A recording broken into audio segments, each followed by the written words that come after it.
ये लड़की गलती से माउंटेन क्लाइंबिंग करने के लिए एक ऐसे वीरान जगह पर चली गई जहाँ से कोई जिंदा वापस लौट कर आया ही नहीं। खतरनाक कंडीशन और बहुत ही तेज गर्मी ने उसका हाल बेहाल करके रखा था। इस एडवेंचरस कहानी की शुरुआत होती है सेरेल नाम की एक लड़की को दिखाते हुए, जो बीहड़ वाले इलाके में मौजूद एक बड़े से माउंटेन के ऊपर चढ़ाई कर रही थी। सेरेल को यहाँ पर घूमते हुए बहुत दिन हो चुके थे, लेकिन अभी तक वो नीचे उतरने का रास्ता पता ही नहीं कर पाई। बहुत ही ज्यादा गर्मी की वजह से उसका दिमाग चकराते जा रहा था और उसे तो सिर्फ इतना मन करता है कि वो वहाँ से कूदकर अपनी जान दे दे। उसके पैर में तो चोट भी लगी थी, लेकिन वो ठीक से चल भी नहीं पाती। अब इससे भी ज्यादा बदतर हालत ये हो जाती है कि उसका एक शूज नीचे गिर गया था। फ्रस्ट्रेशन में आकर उसने अपना दूसरा शूज भी फेंक दिया, यानी कि अब उसे नंगे पैरों पर आगे बढ़ना होगा इस खतरनाक जगह पर। लेकिन ये चीजें वैसे बिल्कुल भी नहीं थी जैसी लगती हैं। हमें अब कुछ हफ्तों पहले का समय दिखाया गया जब सेरेल इस ट्रिप पर आई नहीं थी। सेरेल पहले तो एकदम सुलझी हुई लड़की हुआ करती थी, लेकिन जब से उसके पेरेंट्स बीमार पड़े हैं और उसके पास उतने पैसे नहीं कि वो उनका इलाज करा सके, तब से ही सेरेल एकदम से डिस्टर्ब रहने लगी। इनफैक्ट उसने तो बुरी आदतें पकड़ ली थी,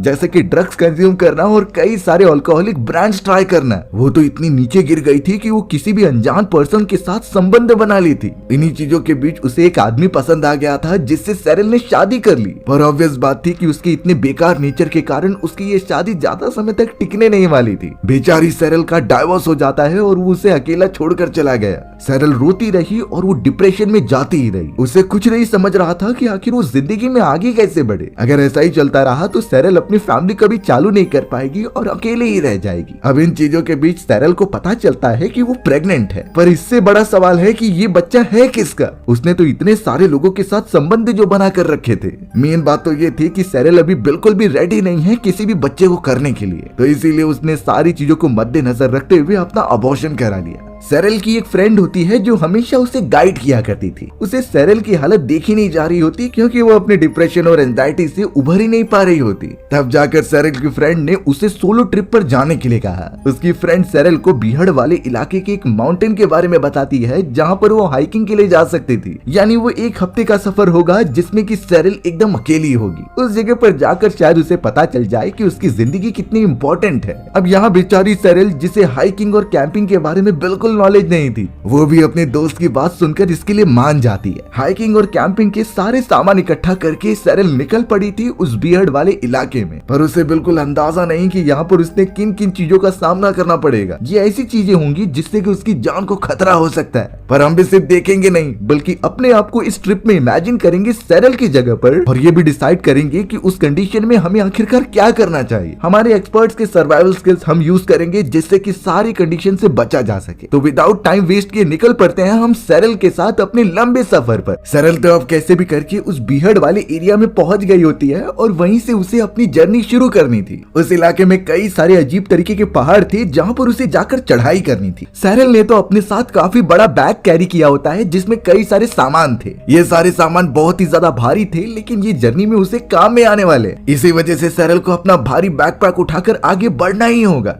कई देर तक ट्रेवल करने के बाद वो इतना ज्यादा थक जा रही थी कि वो सोचती है कि शायद यहाँ आकर उसने कोई गलती तो नहीं कर दी। वापस जाने का कोई चांस नहीं था, क्योंकि अब दिन ढलने लगा होता है। अब सेरेल को बहुत ही ज्यादा पसीना निकल रहा था, तो वो थोड़ी दूर पर चलने के बाद अपना कैंप लगा लेती है। कैंप में बैठने के बाद वो सोचने लगी कि वो कुछ खाना गर्म करके खा ले। वो हमेशा अपने साथ एक किताब भी कैरी करती थी, जिसमें वो अपने हर एक एक्सपीरियंस के बारे में लिखती थी। यानी वो इस सिचुएशन के बारे में भी लिखती है कि उसके साथ क्या हो रहा है। अब टेंट के अंदर जब वो सारे सामान बाहर निकालती है गर्म करने के लिए, तो पता चला कि उसने स्टोव तो कैरी किया है, लेकिन उसे जलाने के लिए जो गैस चाहिए थी उसकी जगह पर उसने कुछ दूसरा ही ला दिया। यानी बात सिंपल थी कि वो खाने को गर्म नहीं कर सकती। अपने इस गलती की वजह से वो बहुत ही ज्यादा फ्रस्ट्रेट हो जाती है। सेरेल का ये फर्स्ट टाइम था माउंटेन क्लाइंबिंग में, और शुरुआत से ही उसने गलतियां की हैं। अगर ऐसा चलता रहा तो वो शायद ज्यादा समय तक सरवाइव नहीं कर पाएगी। फिर भी अब उसने शुरू तो कर दिया है, तो एंड तक जाना ही होगा। रात हो चुकी थी और इस पूरे बीहड़ वाले इलाके में वो सिर्फ अकेली होती है। उस जगह पर ठंड भी काफी बढ़ जाती, इसीलिए उसने एक्स्ट्रा क्लोथ्स भी लेकर आए थे, जिसे पहनकर वो टेंट के अंदर ही सो गई।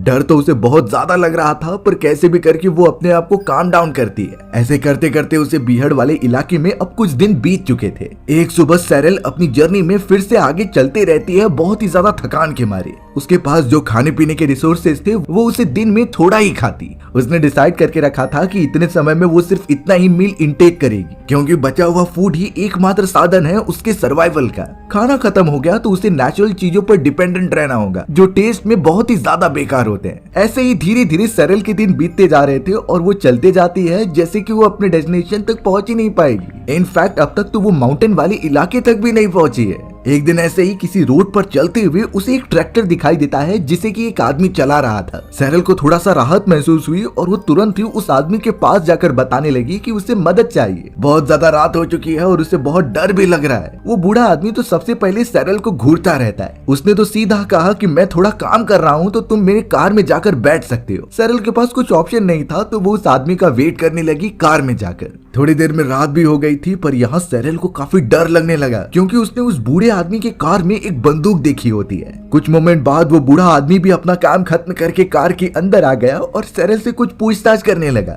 सैरल उसे सब बताती है कि वो एक टूरिस्ट है, वो यहाँ से गुजर रही थी, लेकिन काफी रात होने के कारण उसे मदद चाहिए। सैरल को काफी डर लग रहा था तो उसने ये झूठ भी कह दिया कि उसका हस्बैंड भी साथ में है, वो कुछ समय में यहाँ पर आ जाएगा। बूढ़ा आदमी तो घूरने के बाद सीधा उसे लेकर चला जाता है अपने घर की तरफ। अंदर जाने पर पता चला कि उस बूढ़े आदमी की एक वाइफ भी मौजूद है। सैरल ये जानने के बाद थोड़ा सा रिलैक्स हो गए, क्योंकि वो उसकी वाइफ को देखकर कंफर्टेबल फील कर रही थी। दोनों ने वहां पर जल्द से जल्द डिनर रेडी किया और सैरल को भी इनवाइट किया खाना खाने के लिए। सैरल बेचारी, जिसने इतने दिनों तक थोड़ा सा ही खाना खाया होता है, वो इतने अच्छे और स्वादिष्ट खाने को देखकर एकदम से पागल हो चुकी थी। जल्द से जल्द वो बहुत सारा डिलीशियस खाना खाने लगी। अपनी एक रात सैरल वहीं पर गुजारती है और वो बूढ़ा आदमी अगले दिन अपनी कार में सैरल को वहीं पर छोड़कर आ गया, जहाँ से उसे अपनी जर्नी कंटिन्यू करनी थी। यानी जिस तरीके से वो सैरल बूढ़े आदमी के बारे में सोच रही होती है, वैसा बिल्कुल भी नहीं होता। उन दोनों ने तो सैरल का कितनी अच्छी तरीके से स्वागत किया। अब अपनी जर्नी में आगे बढ़ते समय उसे कहीं न कहीं लग रहा था कि वो सही रास्ते पर है भी कि नहीं। एक तो झुलसा देने वाली गर्मी होती है और उसका बहुत ही ज्यादा भारी बैकपैक। कुछ देर चलने के बाद वो अपना टेंट लगा देती है और अपने लिए थोड़ा गर्म खाना बनाती है। इस बार तो उसके पास प्रॉपर इक्विपमेंट्स भी मौजूद थे, जो कि उसने बूढ़े आदमी से ले लिया था। इतने दिनों के बाद वो खुद से गर्म खाना बनाकर खा रही थी, तो उससे सेटिस्फैक्शन मिलती है। बहुत ही ज्यादा अच्छी तरीके से अपना पेट भर के आराम करने के बाद वो वापस से सफर पर निकल पड़ी।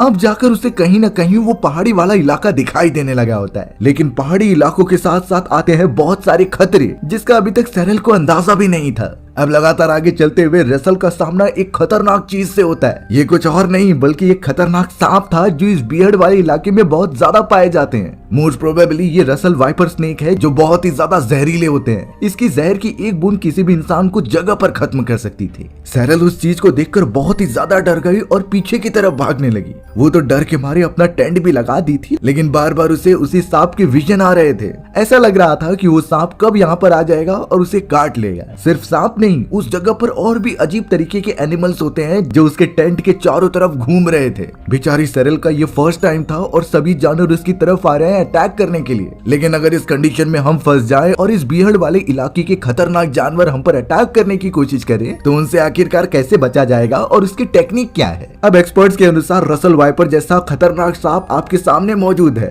तो सिंपल तरीका है ये पता करने का कि वो आप पर हमला करेगा या नहीं। अगर वो सांप कुंडली मारकर बैठा हुआ है और अपनी शेप को मोड़कर एस सिंबल बना रहा है, तो इसका मतलब है कि वो जरूर अटैक करने के मूड में। लेकिन अगर वो आपसे दूर जा रहा है, तो इसका मतलब वो अटैक नहीं करेगा। फिर भी हमें उससे दूरी बनाए रखनी है, क्योंकि रसल वाइपर एक जगह से दूसरी जगह पर अटैक काफी तेजी से करते हैं। यहाँ तक कि अगर आपको कोई मरा हुआ रसल वाइपर सांप भी दिखाई दे, तो उसके सर से दूर रहे। देखा गया है कि मरने के बावजूद भी उनका सर 1 घंटे से 2 घंटे तक रिफ्लेक्स करता रहता है। यानी अगर हम रसल वाइपर के कटे हुए सर को टच करने जाएं, तो भी वो हम पर अटैक करके मार सकता है और उसका वेनम तब भी उतना ही ज्यादा ताकतवर होगा। अब बात रही बाकी जानवरों की जो हम पर अटैक करके नुकसान पहुंचाना चाहते हैं, उनके लिए एक इजी तरीका है कि अपने कैंप साइट के चारों तरफ एक ऐसा बॉर्डर बना दीजिए जिस पर बहुत ही दुर्गंध वाली चीजें जैसे कि पेट्रोल या फिर यूरिनेशन जैसी चीजें फैला दीजिए। इससे जो भी जंगली जानवर होंगे वो उस दायरे के अंदर नहीं आ सकते, या या फिर सबसे सेफ ऑप्शन है आग जलाकर रखिए। जंगली जानवर भले ही अगर आपके पास आते हैं तो आप जलती हुई मशाल से उन्हें दूर भगा सकते हैं, लेकिन इस पूरे प्रोसेस में हमें चौकन्ना रहना होगा और बारी बारी आराम करते हुए पहरा देते रहना होगा। सेरेल तो बेचारी इन चीजों से अब बहुत ही ज्यादा परेशान हो चुकी थी, फिर भी वो कैसे भी करके कैंपिंग साइट पर अपनी रात गुजारते। ये अच्छी बात होती है कि सेरेल के पास एक फ्लैश लाइट होती है जिससे वो जानवरों को डरा कर भगा दे रही थी। ये सारी चीजें फॉलो करने के बाद आखिरकार वो रात भर गुजार लेती है और अगले दिन निकल पड़ती है अपने सफर पर। भारी बैग्स के साथ उसे चला नहीं जा रहा था, लेकिन खुशी उसे इस बात की होती है कि वो पर्वत श्रृंखला तक आखिरकार पहुंच गई है। अब जब वो ऊंचाई से एक नदी के पास देखती है तो उसे वहाँ पर एक आदमी दिखाई दिया। वो आदमी उस जगह पर नहा रहा था, इसीलिए अब सेरेल उससे पूछने के लिए उसके पास चली गई। आदमी ने अपना नाम ग्रेग बताया था और कहता है कि वो भी उसी की तरह एक हाइकर है, यानी वो सोलो ट्रैवलिंग करता है इस पूरे चट्टानी वाले इलाकों पर। ग्रेग को भी अच्छा लगा कि सेरेल एक लड़की होने के बावजूद भी सोलो ट्रैवलिंग कर रही है, यानी उसमें हिम्मत बहुत ज्यादा है। ग्रेग तो अब सेरेल को एक हाइडिंग एरिया के बारे में बताता है जो इस पहाड़ की थोड़ी ऊंचाई पर था। तो इसीलिए अब ग्रेग ने कहा कि तुम अपने रास्ते जाओ, मैं अपने रास्ते, हम उसी हाइडिंग एरिया पर मिलेंगे जहाँ बहुत सारी मस्ती होगी। इन बातों से रेसल को थोड़ा सी राहत मिलती है कि एटलीस्ट कोई और लोग भी हैं जो इस जगह पर ट्रेवल करते हैं। वो दोनों अब अपने अपने रास्ते पर निकल पड़े थे, लेकिन अब सेरेल को इन चीजों में मजा आने लगा था।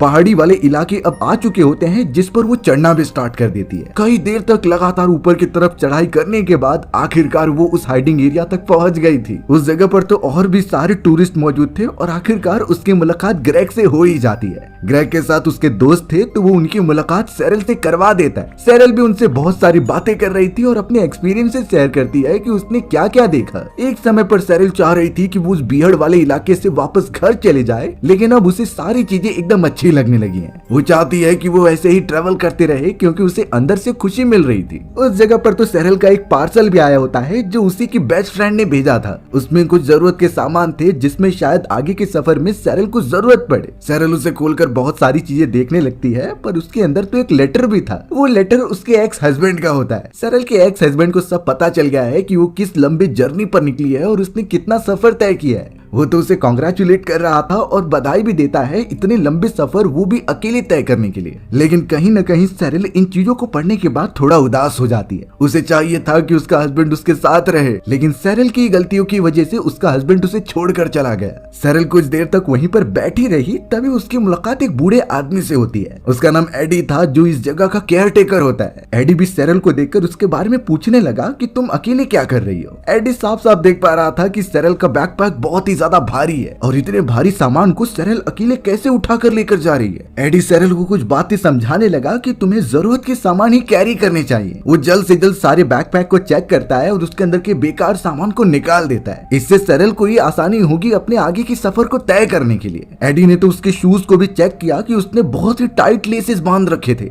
उसने कहा कि तुम जितने टाइट लेसेस बांधोगे तुम्हारा पैर उतना ही दबता जाएगा और उस पर रैशेस पड़ जाएंगे। इसीलिए एडी सलाह देता है कि तुम सैंडल्स को पहनो जिससे कि हवा पास होती रहे और इसमें तुम्हें कोई परेशानी भी नहीं होगी। उसने रिकमेंडेशन दिया कि तुम कोई दूसरे शूज भी ले सकते हो। वो अच्छी तरीके से सेरेल को गाइड करता है और आगे की सब चीजें बताता है। सेरेल अब वहाँ पर बहुत ज्यादा आराम करने के बाद निकल पड़ी थी अपने नेक्स्ट स्टेशन की तरफ। सबसे पहले उसने अपनी फ्रेंड को भी कह दिया था कि तुम मेरे लिए एक पेयर ऑफ शूज भेज दो। फिलहाल तब तक के लिए वो अपने पुराने वाले शूज से ही काम चलाएगी। अब आगे बढ़ते समय सेरेल को बताया गया था कि तुम्हारे पास दो रास्ते होंगे, एक जो होगा बर्फीला रास्ता और एक दूसरा रास्ता जो बीहड़ वाले इलाके से जाता है। तो एडी के अनुसार उसने सेरेल को गाइड किया था कि तुम बीहड़ वाले इलाके से जाओ, भले वो कितना दूर हो, पर वो बर्फीला इलाका बहुत ही खतरनाक है। यहाँ सेरेल के पास ऑप्शन था, लेकिन वो पता नहीं क्यों बर्फीले इलाके से ही आगे बढ़ रही थी। उसके पास सारे बर्फ पे चलने वाले गियर होते हैं जिससे वो पहनकर आगे बढ़ने लगी। यानी देखकर तो ऐसा लग रहा था कि सेरेल को एक्साइटिंग चीजें करना पसंद है। उसे पता है कि यहाँ पर खतरा है, लेकिन फिर भी वो इसे पार करते हुए आगे बढ़ती रहती है। अपने इस लंबे सफर पर उसे 15 दिन से ज्यादा हो चुके थे। बर्फीला इलाका जब उसने पार कर लिया तो वो एक चट्टान पर बैठकर अपने पैरों को देखती है। उसका एक पैर बहुत ही ज्यादा जख्मी हो चुका था, जिससे कि वो जब निकाल रही थी तो उसका एक शू अचानक नीचे गिर गया। अब नीचे की तरफ तो वो डायरेक्ट कूद नहीं सकती थी, तो वो फ्रस्ट्रेशन में दूसरा शू भी फेंक देती है। अब आपको पता ही चल गया होगा कि ये वही सीन है जो कहानी की शुरुआत में बताया गया था। इस जगह से ही असली मुसीबतें स्टार्ट होने वाली हैं। सेरेल की जर्नी अब और भी ज्यादा कठिन हो चुकी थी क्योंकि उसे चलने फिरने में प्रॉब्लम हो रही होती है। उसे धन्यवाद करना चाहिए एडी का, जिसने अपनी छोटी सी कैंडल उसे दे दी और उसी के माध्यम से वो आगे बढ़ रही थी। बहुत देर तक चलने के बाद आखिरकार वो उस दूसरे स्टेशन तक पहुंच गई जहां उसे अपना पार्सल कलेक्ट करना था और थोड़ी देर तक वो आराम कर सकती है। सेरेल ने जल्द से जल्द वहां जाकर अपने फ्रेंड द्वारा भेजे गए पेयर ऑफ शूज देखे और उसी जगह पर कुछ ब्रेकफास्ट कर लिया जिससे कि उसकी बॉडी में ताकत बनी रहे। पर अभी भी उसका आधा सफर बाकी था। सेरेल ने वहीं के एक फार्म हाउस में रुकने का डिसाइड किया था और उस जगह पर उसे अपने पास्ट के कई सारी चीजें फ्लैशबैक होती हैं। हमें सेरेल की यादों के माध्यम से ये पता चलता है कि सेरेल के फादर बहुत ही ज्यादा बदतमीज थे। वो अपनी फैमिली के साथ बहुत ही रूडली बिहेव करते, खास करके वो उनकी मदर को बहुत ज्यादा मारते पीटते थे। इन्हीं रीजंस की वजह से सेरेल की मदर एक दिन अपने बेटे और सेरेल को लेकर वहां से भाग गई थी। उन्हें लगा कि वो अपने आगे की जिंदगी अच्छे से बिता पाएंगे, लेकिन अचानक पता चला कि सेरेल की मदर को कैंसर हो चुका है। वो बहुत ज्यादा बीमार रहने लगी और अंत में जाकर उनकी मृत्यु हो गई। इसी मोमेंट के बाद से ही सेरेल एकदम से बिगड़ चुकी थी। उसे इस कंडीशन में अपने भाई के साथ रहना चाहिए था, लेकिन फिर भी वो अपनी मनमानी करने लगी। ड्रग्स लेना और कई सारे लोगों के साथ संबंध बनाना ये उसका काम हो गया था। इनफैक्ट शादी करने के बावजूद भी वो अपने हस्बैंड के साथ लॉयल नहीं रहती। उसके हस्बैंड ने कई सारे दूसरे लोगों के साथ सेरेल को पकड़ा था और यही रीजन था कि उसने सेरेल से डाइवोर्स ले लिया। पूरी गलती इन चीजों में सेरेल की है। उसने खुद की जिंदगी बर्बाद कर ली, जबकि ये सारी चीजें कितने लोगों को मिलती भी नहीं। और अब इतने सारी चीजों के बाद वो इस बीहड़ वाले इलाके में अपना सफर तय कर रही है। अब प्रेजेंट टाइम आता है जहाँ सेरेल आगे की तरफ बढ़ती है और उसके चेहरे पर एक मुस्कान दिख रही थी। यानी इससे ये कंफर्म होता है कि वो अपने जिस टारगेटेड लोकेशन की तरफ बढ़ रही है वो अब बहुत ही पास है। डेजर्टेड एरिया को क्लियर करने के बाद शायद वो अपने सफर में कामयाब हो जाएगी। उस बड़े से बीहड़ वाले इलाके में ट्रेवल करते हुए पता चला कि अब उसका पानी खत्म हो चुका है। ये बहुत ही बुरी खबर थी क्योंकि डेजर्टेड एरिया अभी लंबा था। उसे पार करते हुए उसे पानी पीना है और अपने बॉडी को हाइड्रेटेड रखना है। उसके बॉडी को वाटर की जरूरत है, नहीं तो वो डिहाइड्रेटेड होकर यहीं पर मर जाएगी। बहुत देर तक विदाउट पानी के चलने के बाद जब उसे एक आयरन का टैंक दिखाई देता है तो वो वहां जाकर पानी चेक करने लगी, लेकिन उसके अंदर भी पानी मौजूद नहीं होता। अब तो धीरे धीरे उसकी बॉडी इतनी कमजोर हो चुकी थी कि उसकी स्पीड भी कम हो चुकी होती है। इतने भारी सामान को वो अकेले कैसे लेकर चलेगी उसे भी नहीं पता।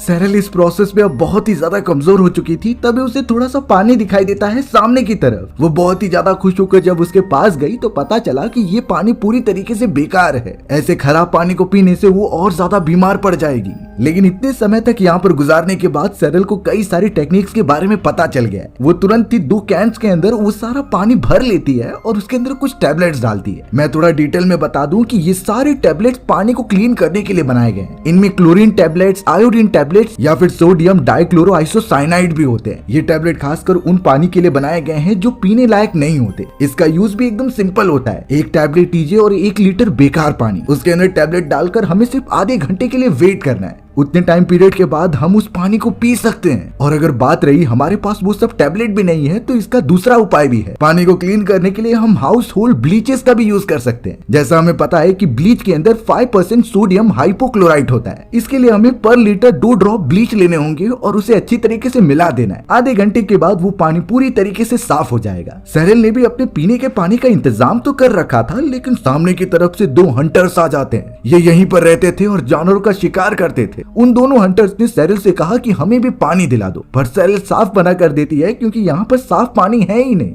उसे कहीं न कहीं गड़बड़ लगने लगी इन सारे हंटर्स के ऊपर। वो बहुत ही गंदी नजर से सेरेल को देख रहे थे, इसीलिए अब सेरेल ने डिसाइड किया कि वो यहाँ से जा रही है। बैकपैक उठाकर वो अपने दूसरे रास्ते पर निकल पड़ी। दोनों हंटर्स भी कुछ समय बाद वहाँ से दूर चले जाते हैं। सेरेल झाड़ियों के पीछे छुपी हुई थी और थोड़ी देर बाद वो वहाँ पर आकर सारे पानी को इकट्ठा करने लगती है। उसने सोचा था कि वो यहीं कैंप लगाकर रात बिताएगी, बट उनमें से एक हंटर वहाँ पर पहुंच जाता है और पूछता है कि तुम जाने वाली थी। पर यहाँ सेरेल उसके बातों का कुछ जवाब नहीं देती और अपना बैकपैक उठाकर वहाँ से दूर ही चले जाती है। कहीं न कहीं उसे डर लग रहा था कि वो हंटर्स उसका पीछा करके उसे मार तो नहीं देंगे, लेकिन सेरेल ने हिम्मत नहीं हारी और चलते हुए वो एक सिटी के अंदर पहुंच जाती है। वो सिटी एक बहुत ही छोटे पैमाने पर बनाई गई थी। रास्ते पर ट्रेवल करते हुए उसकी मुलाकात जोनाथन नाम के एक आदमी से होती है। वो आदमी एक पार्टी के लिए अपने लिए पार्टनर ढूंढ रहा था, तो इसीलिए उसने ऑफर सेरेल को दिया। सेरेल को भी थोड़ी मजे करने थे, तो इसीलिए वो उसके साथ पार्टी में चली गई। उस मोमेंट पर वो दोनों बहुत ज्यादा क्लोज भी आ जाते हैं। पूरी रात अच्छे से गुजारने के बाद अगले दिन सेरेल फिर से फॉरेस्ट वाले इलाके में चली गई।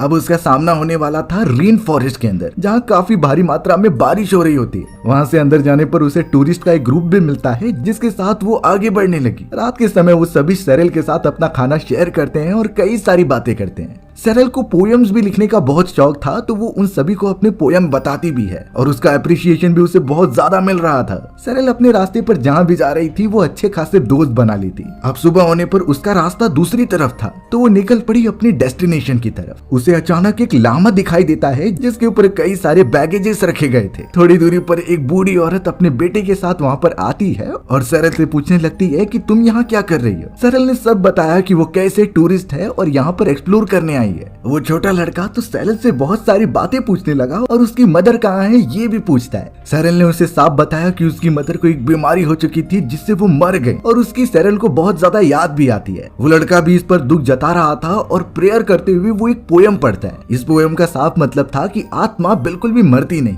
वो वापस नेचर में कहीं मिल जाती है जिसकी मुलाकात एक न एक दिन हमसे जरूर होती है। सरल इन चीजों को एक्सपीरियंस करके बहुत ही ज्यादा भावुक हो उठी। थोड़ी देर तक बातें करने के बाद वो दोनों वहाँ से चले गए थे और अब सरल को अपने एंड डेस्टिनेशन तक जाना था। रास्ते में अचानक उसे अपनी मदर की बहुत ज्यादा याद आने लगी। वो इमेजिन कर पा रही थी कि उसने कितनी सारी गलतियां की। अगर वो चाहती तो अपनी लाइफ को अच्छा बनाकर अपनी मदर की देखरेख कर सकती थी, लेकिन उसने इतनी लापरवाही बरती और कभी भी अपनी लाइफ को सीरियस नहीं लिया, जिसका रिजल्ट यही निकलता है कि उसकी मदर और पूरा परिवार उससे अलग हो गया, यहाँ तक कि उसने अपने भाई को भी छोड़ दिया था। आज जाकर सरल को इस पूरी जर्नी में 50 दिन से ज्यादा हो चुके थे। उसने तो कभी इमेजिन भी नहीं किया था कि वो इतना ट्रेवल कर सकती है। इससे पहले उसे बिल्कुल भी एक्सपीरियंस नहीं था ये सारी कैंपिंग और हाइकिंग का। अब उस जगह से उसकी डेस्टिनेशन ज्यादा दूर नहीं होती। पहाड़ी और फॉरेस्ट वाला इलाका एकदम से खत्म हो चुका था और सामने की तरफ उसे एक ब्रिज दिखाई देती है। ये ब्रिज काफी ज्यादा बड़ी थी जो दो नेशंस को एक साथ जोड़ती है। यानी इस ब्रिज के दूसरी तरफ एक सिटी है जिसमें कि वो जाकर अपने घर पहुंच सकती है। आखिरकार सरल भी उस ब्रिज तक पहुंच गई थी जहाँ पर उसे अपनी जर्नी अब खत्म करनी है। ब्रिज पर खड़े होकर वो वहाँ पर नजारा देख रही थी और अपने शुरुआती दिनों को याद करती है जब उसने बातों ही बातों में ये जर्नी स्टार्ट की थी।